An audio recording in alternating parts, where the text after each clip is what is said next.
70 साल की उम्र में लोग अक्सर आराम की जिंदगी चुनते हैं। 68 साल की उम्र में लोग लंबी यात्राओं से भी बचने लगते हैं।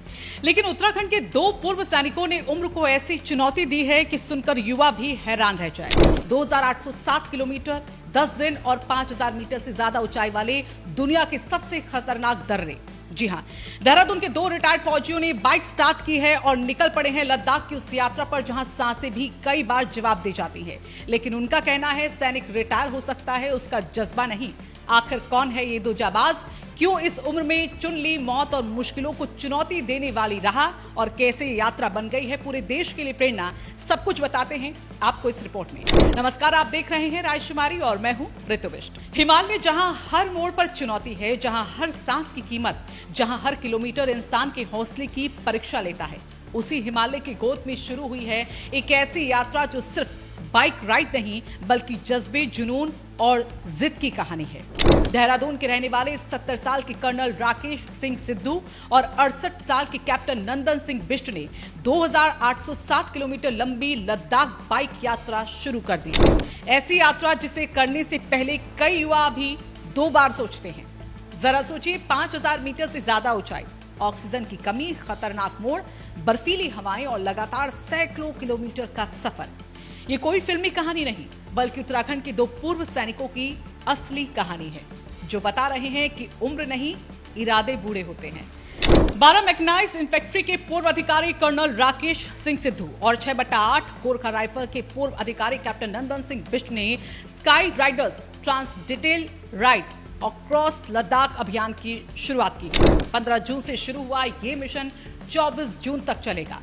दोनों योद्धा होंडा सीवी 350 हाइनस मोटरसाइकिल पर सवार होकर देहरादून से श्रीनगर, फिर लेह, लद्दाख और मनाली होते हुए वापस लौटेंगे। हर दिन करीब 300 किलोमीटर की दूरी तय करेंगे। लेकिन असली चुनौती सिर्फ दूरी नहीं है, असली चुनौती है वो रास्ते जिन्हें दुनिया के सबसे कठिन मोटरेबल रूट्स में गिना जाता है। इस मिशन के दौरान दोनों पूर्व सैनिक खारदुंग लॉ और उमलिंग लॉ, वारी लॉ, फोर्टी लॉ और कक्सांग लॉ जैसे दुर्गम दर्रों को पार करेंगे। ये वो जगह हैं जहां मौसम मिनटों में बदल जाता है, जहां कई बार गाड़ियां जवाब दे जाती हैं, जहां ऑक्सीजन की कमी इंसान की परीक्षा लेती है और जहां पहुंचना ही अपने आप में एक उपलब्धि माना जाता है। लेकिन इन दोनों के लिए ये सिर्फ एक यात्रा नहीं बल्कि अपने सैनिक जीवन की सीख को फिर से जीने का एक मौका है। दिलचस्प बात यह है कि इस पूरी यात्रा के लिए विशेष मेडिकल तैयारियां भी की गई। ऊंचाई के हिसाब से शरीर को ढालने की योजना, स्वास्थ्य निगरानी, आपातकालीन ऑक्सीजन और हर संभावित खतरे से निपटने का पूरा इंतजाम। यानी जज्बा भी पूरा और तैयारी भी पूरी। कर्नल राकेश सिंह सिद्धू कहते हैं कि ये यात्रा हिमालय की पुकार है, एक ऐसा मिशन जो सेना से मिले अनुशासन, मानसिक दृढ़ता और कभी हार न मानने वाले जज्बे का प्रतीक है। उनका कहना है कि 70 साल की उम्र में मेरा उद्देश्य सिर्फ यात्रा पूरी करना नहीं है बल्कि ये संदेश देना है कि उम्र केवल एक संख्या है, एक नंबर है। साहस, संकल्प और प्रतिबद्धता कभी बूढ़ी नहीं होते। और शायद यही वजह है कि उनकी ये यात्रा अब सिर्फ एक व्यक्तिगत उपलब्धि नहीं बल्कि लाखों लोगों के लिए प्रेरणा बन चुकी है।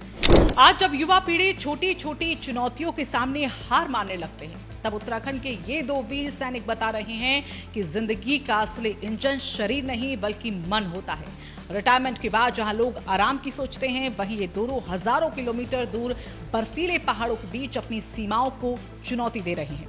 ये साबित कर रहे हैं कि देश की सेवा करने वाला सैनिक कभी बूढ़ा नहीं होता। उसकी वर्दी उतर सकती है लेकिन उसका जज्बा हमेशा जिंदा रहता है।